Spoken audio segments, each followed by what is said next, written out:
Listeners, if you have questions about the aftermath of Hurricane Helene here in the Augusta market, we have handpicked a very special guest for episode 16 of season 2. Heather Shepherd from Houston is going to talk about the aftermath of Hurricane Harvey in 2017 and how it affected that market. Heather is a very, very successful luxury listing agent selling multi-million dollar homes in the Houston market. She's here to share us all of this knowledge to your benefit. It's an episode you do not want to miss. As always, thanks for listening.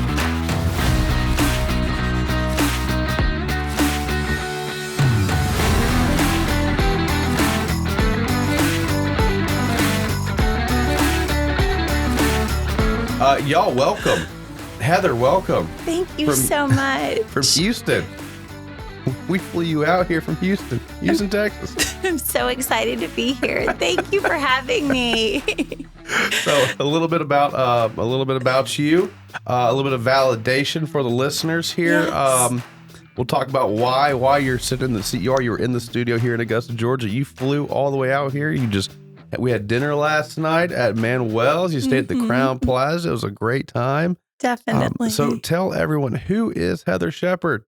Okay. Well, I am a Houston luxury real estate agent. I have been licensed for over 10 years, and I love looking at houses. I love helping my clients find their next dream home, buying or selling. And I have had over 7 million in sales this year so far, and big goals for 2025. And I'm just so happy to be here. And thank you. What is like your average median sale? What's your median sale average price point?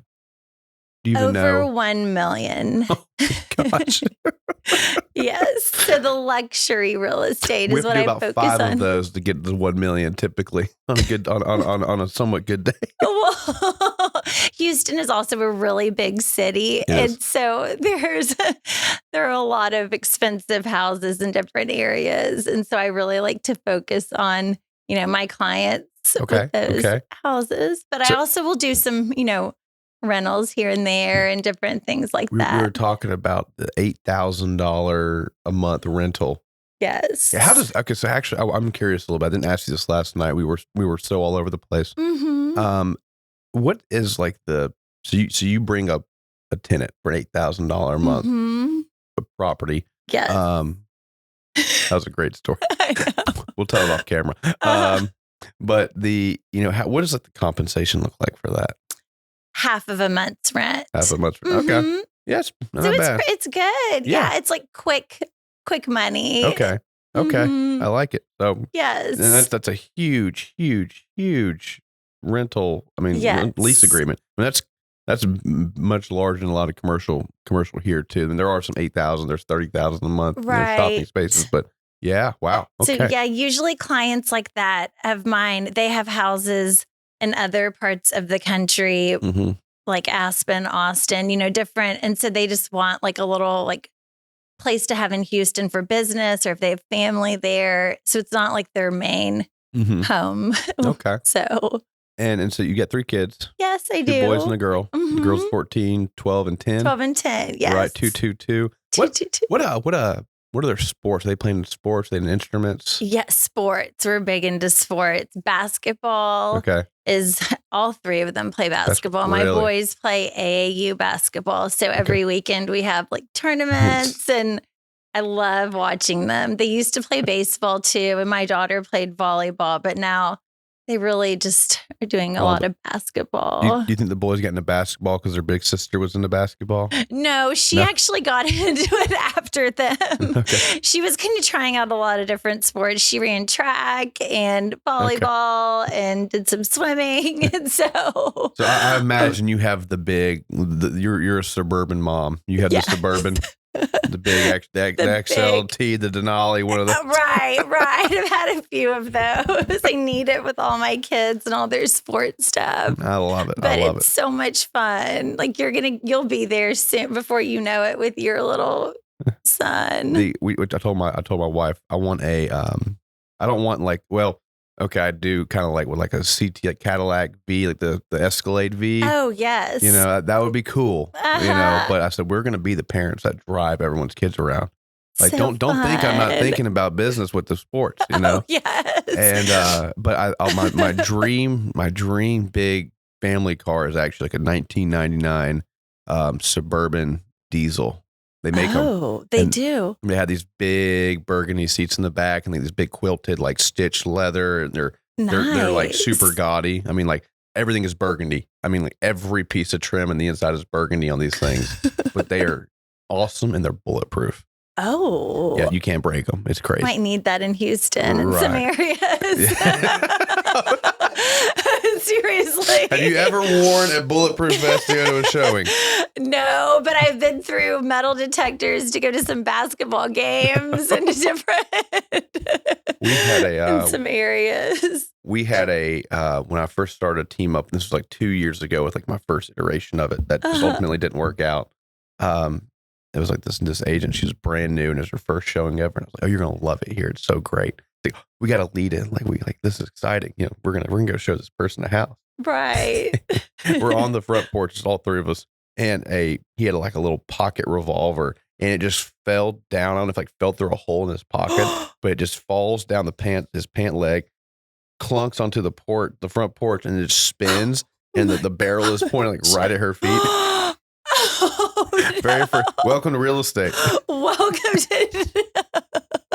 That's a great story. Yeah.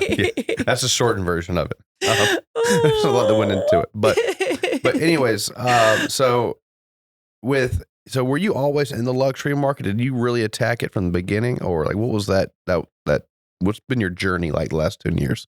Well, I've, really, so I got my license. I used to teach pre-K before I had kids, and I loved it. And I loved like meeting all the parents and teaching the kids. And then I decided I really want to do something that I can make my own schedule, as like a busy mom. It's just, I knew when I had kids, I wanted to be there for my kids, but I also wanted to have a career. And so I got my real estate license, and I was doing a lot of like just kind of deals with family. And then because I had 3 kids like kind of in a row. And so I would do a lot of that. And I really tried to hit the luxury market like from the beginning. But I started with, like some like 500,000, like, a little around between 500,000 and $1 million. What does 500,000 get you in Houston?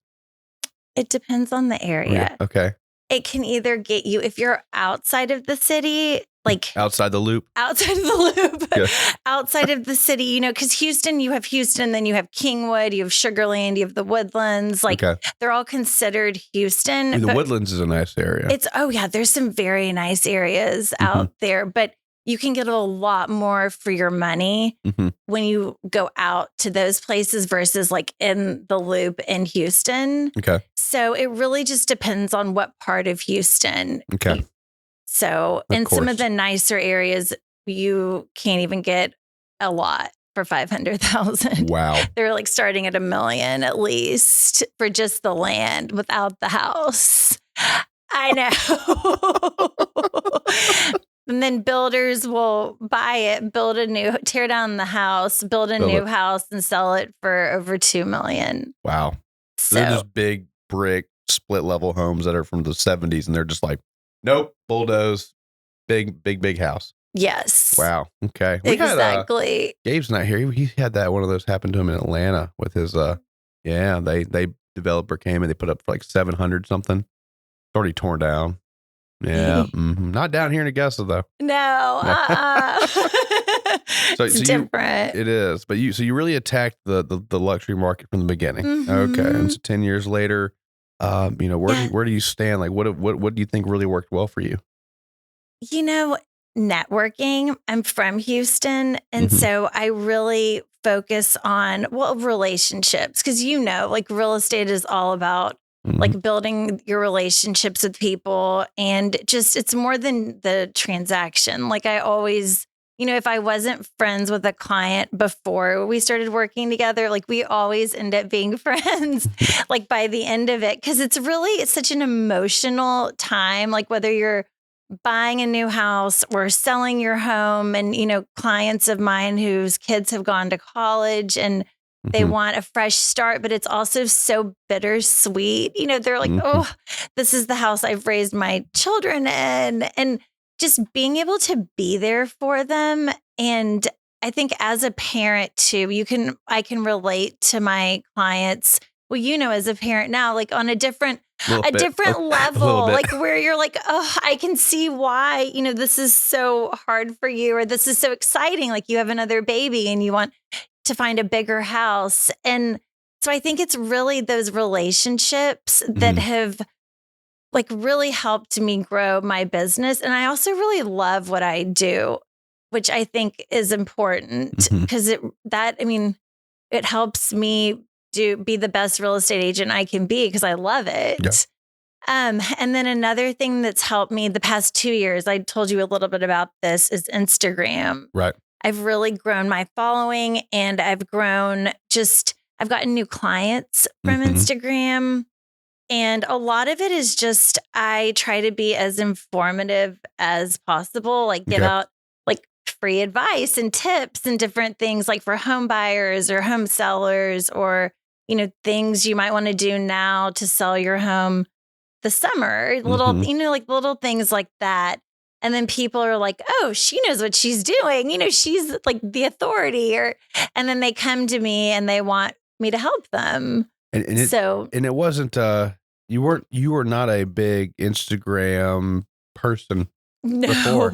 No, right? You just kind of said, I'm going to try this little home tour thing, and it started picking up steam, right? It started picking up. Like I literally would just like record myself like going through houses and say, this one's listed for this. Like, let me know if you want a tour. And it really just started like taking off. And I was like, oh, people do want to see these tours. And then I started showing up more on video, which at first I was like, oh God, I don't want to, I'll show all these houses, but I don't really want to be like on the video, talking and stuff.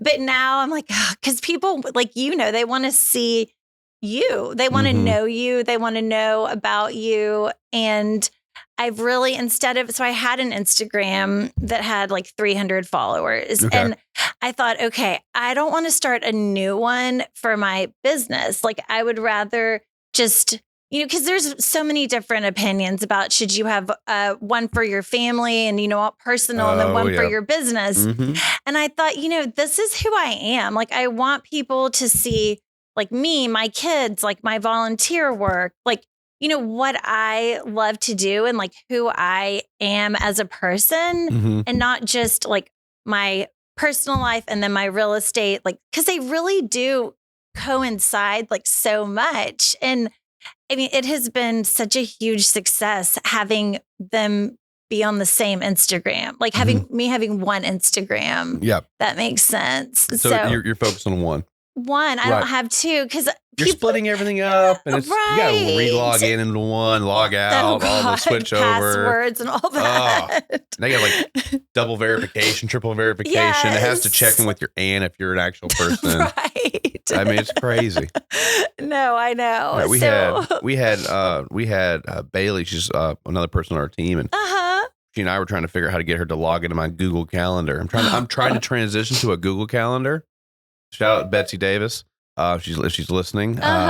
She's like, Matt, just get a dang Google Calendar. I said, you know what? I am. And she told me that, 2 days ago, 3 days ago? Something like that. Yeah, I got a Google Calendar now. Okay. We're trying to log in, and it's asking for like 5,000 different ways. It's like, Matt, someone's trying to hack into you. I'm like, no, it's me, dude. Oh, that is just, I've been trying to use my Google Calendar because I'm old. I still have a paper calendar. Write everything down. Because I like to be able to see it. Like I like to open my plate and have everything my whole month. It's nice when you get to the end of the month and you go, look at all the stuff I did. Right. Maybe too much. I know.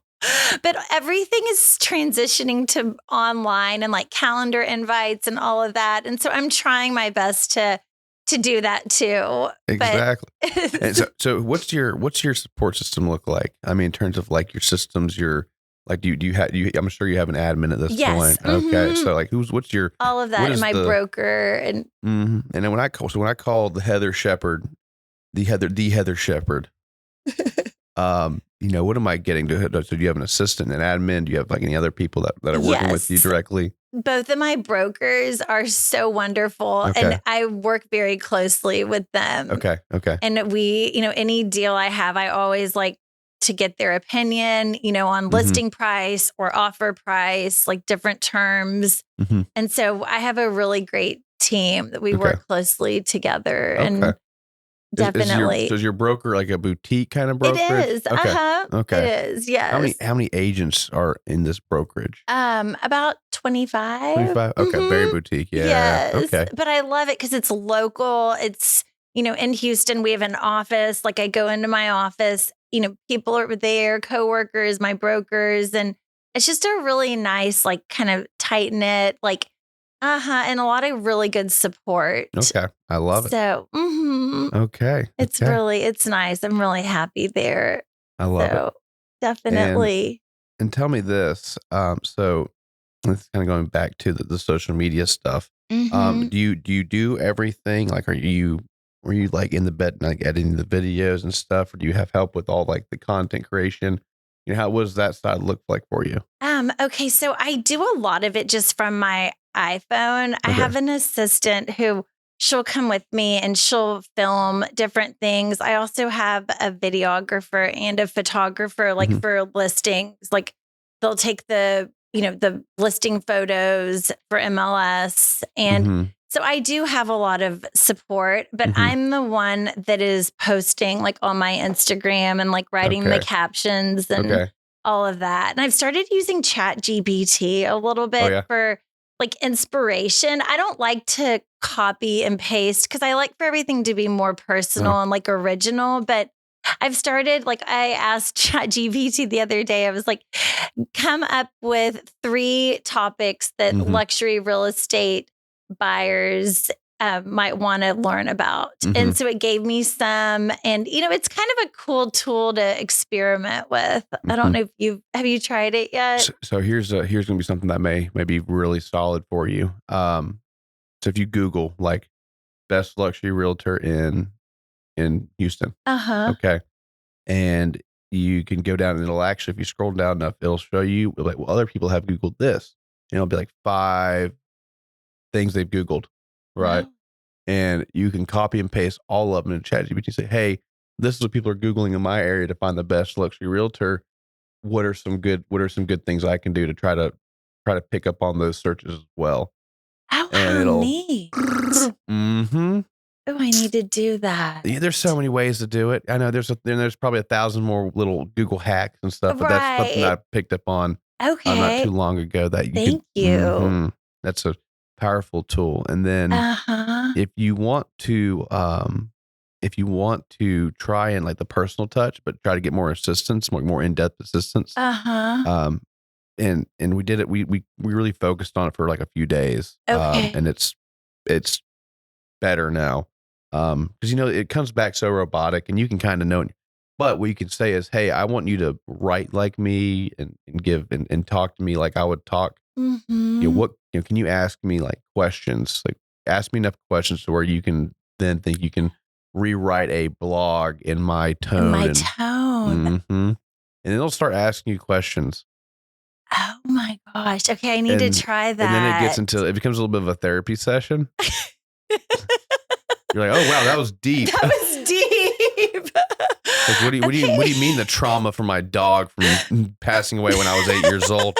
Oh my gosh. Okay, I need to do that.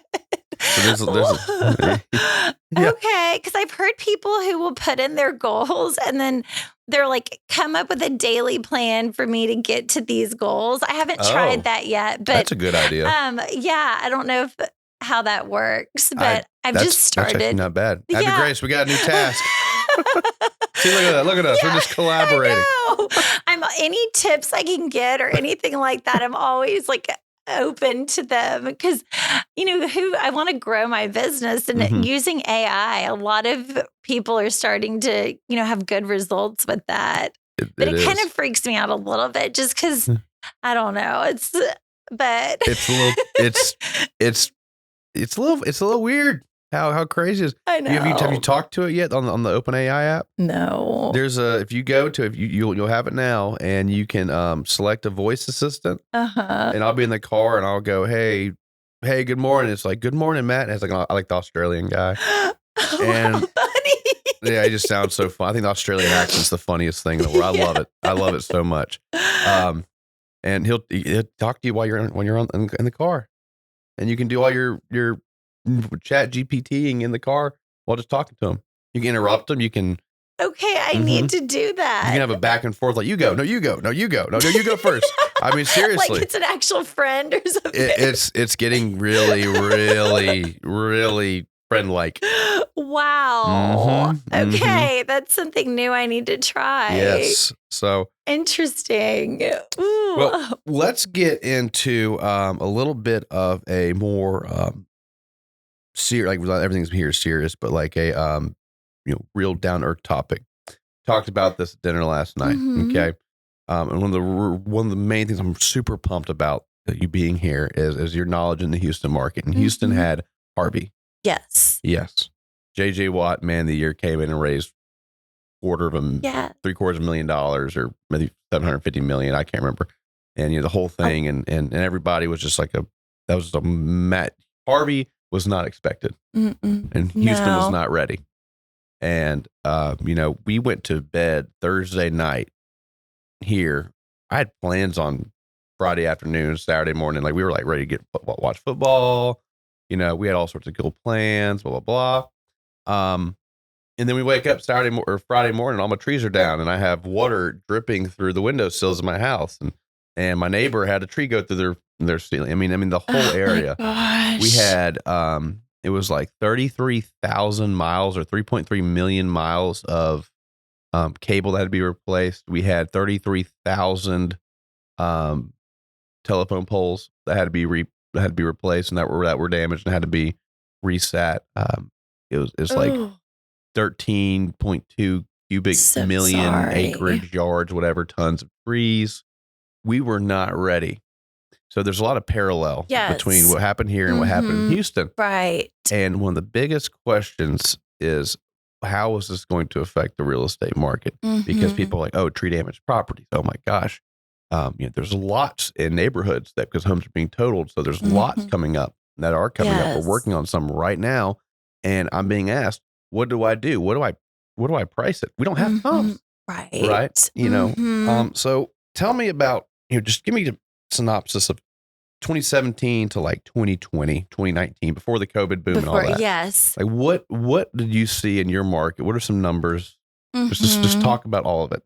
Okay. So in 2017, as you all know, that's when Harvey happened, and over 200,000 homes were just destroyed, flooded, just neighborhoods wiped out. People lost everything. It was devastating. There was over 1 trillion gallons of water in 4 days that flooded Houston. Holy cow. Yes. So as you can imagine, it was devastating to the city. And so what we saw after that was the rental market increased, prices, the demand for rentals, because people were trying to figure out, were they going to try to rebuild on their lot? Were they going to try to sell it? It was kind of one of those things where it was so shocking and devastating that we were just trying to help people get into some type of home that had lost everything. And so the rental market was doing great, and then close to the middle of 2018, people really started wanting to buy a home, whether it was a bigger home, or the most important thing for most people was buying a home in an area that didn't flood. And the problem with that is, the demand was up, but there weren't enough houses for sale. So the prices in these neighborhoods that didn't flood were skyrocketing, towards 2019. And then in 2019, that's when, the real estate boom happened. Like November of 2019, there were over 6,000 homes that were sold, and prices went up 3% from the year before. So you have all of these people that were renting or starting to get, money from their insurance, or maybe they've saved up for a year and can afford a more expensive home, and first-time home buyers, all these people are in the market, and there aren't enough homes in the areas that didn't flood. So the prices are going up. You have all these buyers, and you also have builders who started going into some of the areas and building up, like raising the elevation. Okay, like 2 feet or whatever, right? 2 feet over the 500 floodplain. So you have all of these houses being built, and then you also have like some next door that are like flooded and completely damaged. Wow. So 2019, you have the prices skyrocketing, so many buyers, and it just was an insane year. It was such a real estate boom for so many different reasons. And was it 3% like just in November? It was the prices over 2019 in general went up 3% from 2018. Okay. But just in November, there were over 6,000 homes sold. So I imagine just in that month alone, the appreciation that month, if you can imagine the whole year, that was a statistic that I remember reading. So basically the people who had bought before 2019 were really the ones that got in before the prices went up. Okay. And so that was just something looking back. I think people are like, wow, and a lot of people were really in shock, I think, after Harvey, and they were trying to decide, where am I going to go? What do I want to do? And more people also were moving into Houston to help with, because there were so many cleanup jobs needed and construction jobs. And so people were moving into Houston. So they needed houses too. And, it was just all of those factors that really went into this 2019 boom. And, interest rates were lower then too. And so that was another factor that they're about we bought in 2019 and we were at 4.5, maybe 5.3% or something like that. I think my loan was 5.3 on our first house. Was it? It was. We because when the 2021 came around, we were like, oh yeah, refinance 3%. Right. We refinanced to pay off her student loans in 2021. 2021. Okay. We had 30 grand in student loans at 8%, or we could just refinance it out of our house for 3%. Perfect. Just move it around, right? Yeah, no, definitely. Still paying for those loans, I guess, but we kind of paid them off in a way. Yeah. In a weird way. Definitely. So it was in our timeline now. So the hurricane happened August 2024. Sorry, September? Was it September 2024? 27, right? Yeah, right before October, right? Wow. Yeah, and then 2024. Now we're kind of getting into the middle of 2025. So 2026, we have a lot of that going on, right? And we're expecting parallels, right? I don't think the devastation. Y'all got hit by a category 4. It was bad. We were 2, 3, somewhere in the middle of that. Didn't have a ton of the. There were areas that flooded. We don't have the coastal, because Houston's kind of a coastal city. It is. Galveston and yes. There's beaches. Yeah. So about an hour away. Okay. So what's the main river? Because my understanding is they opened up they kind of had to force flood places to keep the levees intact. Yes. Right. Well, they opened up, some of the levees. And then, we also have the bayous also, Gray's Bayou and Buffalo Bayou, and those were flooding also. Okay. And so it was a combination of so many different things, and outside of Houston, right. Kingwood flooded and some of the other areas too. So it wasn't just in this actual city. It was everywhere. Everywhere. You just wake up going, what are we doing? It was so bad. Oh my gosh. It was so bad. Thankfully, my house was fine, but we just had trees and, of course, just some roof damage and things like that. But it didn't actually, the water didn't come in and flood it. but there are a lot of people that lost everything.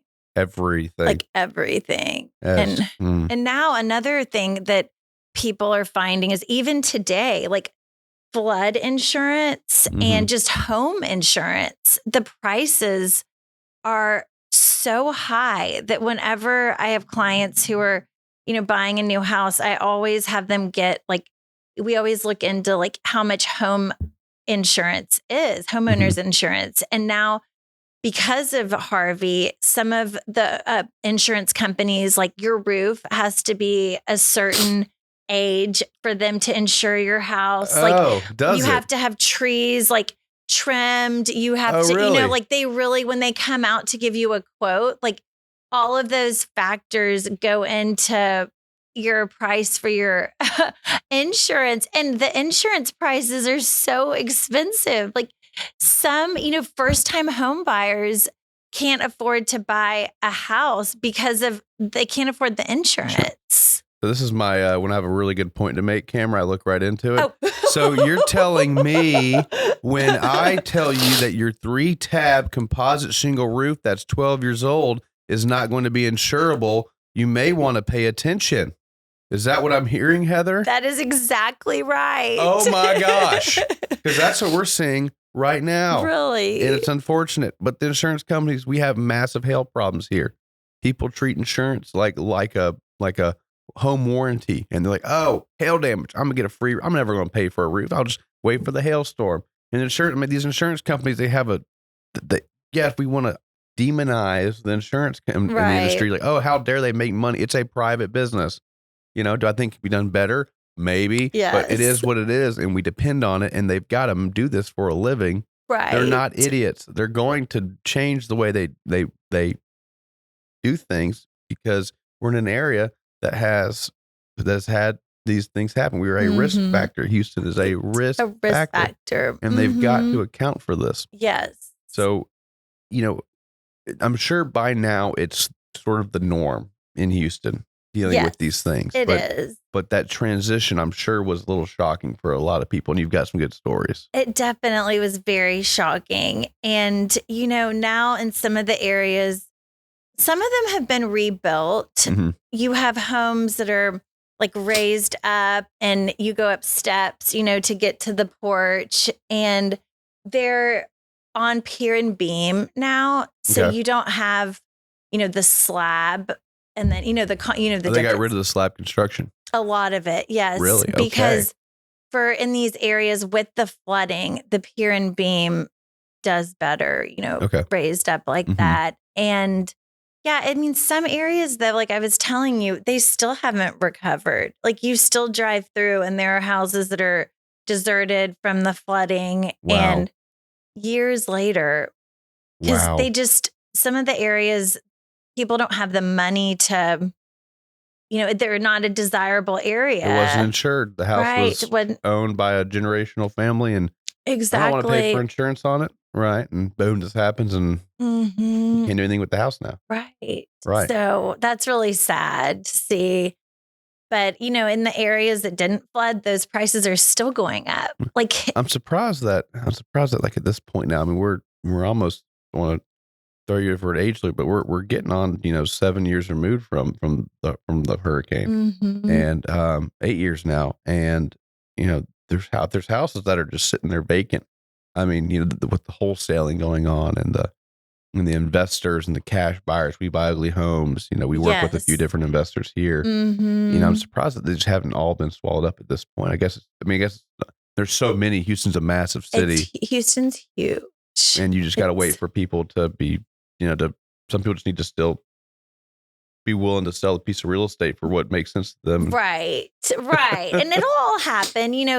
Houston there are always new areas being developed, and because so many people are moving to Houston and there just aren't enough houses. And so there's constantly construction and things going on. So, eventually it'll all be rebuilt and, probably something amazing. But what are the biggest economic drivers for Houston right now? Energy. Okay. And we have an amazing medical center. Healthcare is a big I think Todd is my buddy got cancer. Oh, He no. has, like, MD Anderson. Yes, Yes. the cancer center. Yeah, he was out. He's been out in Houston a few times actually now. Really? Yeah, do you got any billboards out there by any chance? Do you have any billboards? Any big? Me? Yeah, you. No. No. Are realtors big with billboards out there? I mean, some, but that's not really my vibe. Like, I prefer, like, I don't know. I don't, that's not really. Yeah, I don't really want my face up on like a freeway. not just for a little bit, just once to see how it just to see, Because I try to be very specific about my like niche, like with certain, because that way I can focus on like my clients and I don't have time actually to do I can't drive an hour to go show a house. Like I'm sure Houston's so big. An hour can get you pretty much nowhere depending on time of traffic. Right. So I really focus on in Houston, and you know what I mean? Just because with everything, I would hate to spread myself so thin where I'm in the car for hours trying to go show a house. But yeah, Houston, 30 minutes can either get you a few miles away or depending on traffic. Yes. It's crazy. It's just 30 minutes can get you to the lake up here. We enjoy so wonderful. We enjoy the I tell people when I see someone comment about our traffic here, I just laugh. I've grown up here. Are you a Houston native? So I am. You just know how where things ebb and flow. And here, we enjoy the infrastructure that's been built around this golf tournament. And we have Masters here. Yes. And we have this infrastructure that's been built up, and we get to enjoy that infrastructure all year long. Right. But it's really just built to handle the traffic that we have for that week. Okay, so Matt, I've heard real estate during the Masters week is crazy. It is. Can you please tell us, everybody in Houston, we're dying to know what exactly goes on, because we love watching the Masters. Yeah. Okay. Yeah. So big golf, bunch of golf fans in Houston. Yes. Yes. Tell us, please. It's coming up. It'll be live. This will probably go live a little bit after in May. Okay. May. But I'll tell you this: what's wild about this tournament week is the hospitality section. Okay. So there are a lot of people, probably an alarmingly large amount of people whose lifestyle here is propped up by that week. Seriously, there are people who make all their money in a 10 to 12 day span around this golf tournament. It's a Super Bowl of golf. And there are people, and I know some of these people, and I've talked smack to you because I know you. And they depend on this tournament. People come into their house. They go to the beach and they'll come in and they'll rent their homes out for $30,000, $40,000, $50,000, $100,000. That is unbelievable. So their $1 million mansion is propped up by a dang golf tournament. Yeah, it's crazy. That's what they depend on. Gosh, that is so interesting. Wow. And so you said that you have some rental properties that you rent out. Yeah. You have the cash flow, right? You're like, okay, my bank note's $1,000 a month. Right. I can rent it for $1,500 to $1,700 a month. And by the way, I can kick that tenant out. Not kick out. We kindly ask them to vacate with a very strongly worded contract. Right. Very strongly worded. Please leave. Please leave for the week. We'll give you April. We'll give you $1,000 off the rent, or we'll give you the whole rent free if you need to be gone. And because we're bringing in people that are going to rent it for $1,000, $2,000 a night on a small rental property. Incredible. And then we have the Augusta rule tax loop thing. There's a reason for the rule, but Augusta just really takes good advantage of it. And because of it, do it correctly, it's tax-free income. Gosh, that is incredible. So your rental properties make even more money. Send your investors my way. It's a very good opportunity. And the what's really cool about it is it's the banks can't account for that rental income property that week. Right. So your cash buyers, and then people even for financing, it keeps that market pretty in check where it could be. So your rental properties really that are doing this should really be valued much higher, but they're not. Oh. that cash flow can't really be accounted for. Interesting. Right? Mm-hmm. You get Okay. Well, I work with real estate. I am biased probably, but I feel like it is the best investment. Mm-hmm. Owning land, owning a house. Like I always encourage like clients if they have, extra cash or extra money to put it into a rental house because in Houston, there are first time home buyers that can't afford a house like in an area that they want to live in. But, there are some rental houses and they can still get into that house, into the school district by renting a house. So it really pays off if you can afford it to buy a house in these areas and lease it out. Lease it out. It's a great investment that pays the best dividends on earth. It does. Yep. Really. Well, that's such great information. I'm going to pass that along to some, might be sending some clients your way to invest in Augusta. Plane tickets paid for. Fly them out here to go house hunting.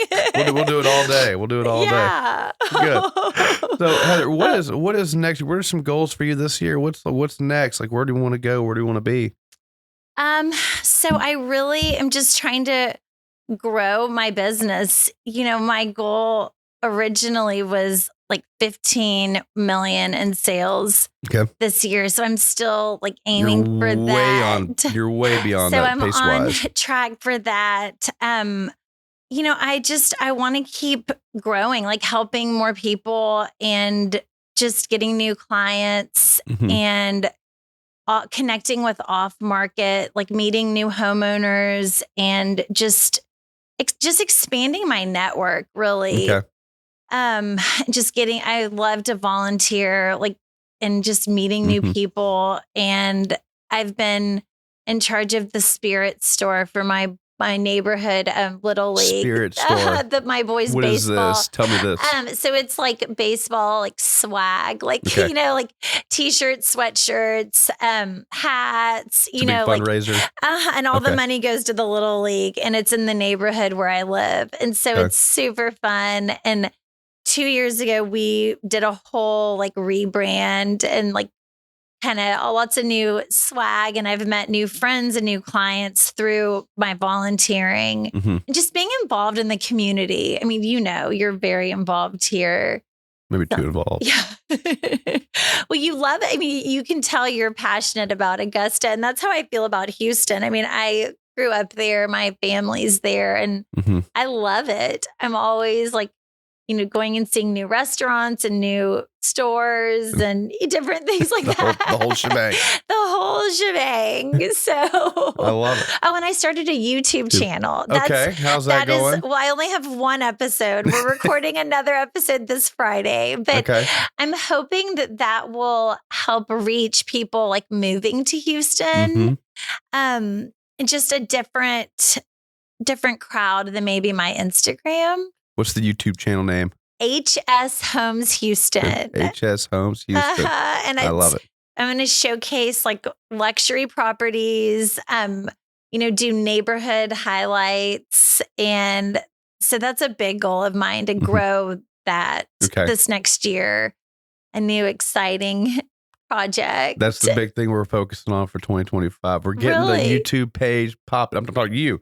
Your YouTube page. Yes. That's one of my big goals. I love it. And keep my Instagram consistent and just grow because I love Houston. And I feel like I always say like I'm the Houston neighborhood specialist because I grew up there and I really know all the different areas. And because you can go like, if you're in one area and you go like 5 minutes away, like you can cross over into another area that might not have like the police or the fire department that the other, few blocks over has. Oh, so if matters. It matters. Insurance, and the taxes, insurance and property taxes change. And when so it's really important that you know the areas and know the neighborhoods as a realtor. Okay. And I really like pride myself on that. So I worked with a buyer moving to Houston last summer and I helped her over FaceTime, find a home. Oh yeah, And so virtual showings. That was exciting. Yeah, that was my first time to do like only virtual showings.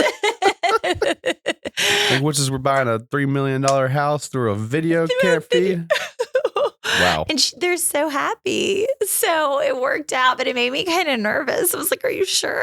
Like, we're doing. But yeah, okay. Well, Heather, it's been an absolute pleasure. I appreciate you coming on and telling us about this, just the Houston market, a little about yourself. And yes. And we're going to wish you the best, and we're going to stay in touch. Definitely. And we'll see you at some conferences, I'm sure. We'll reconnect. I'm looking forward to the years and years of all this. And I know. Just thank you so much. Seriously. I mean, genuinely, thank you so much for coming out here and taking time out of your busy schedule to just talk about what you have seen, because that's going to really help the people in our market make some really tough decisions that they have coming these next 18 months. Seriously. Definitely.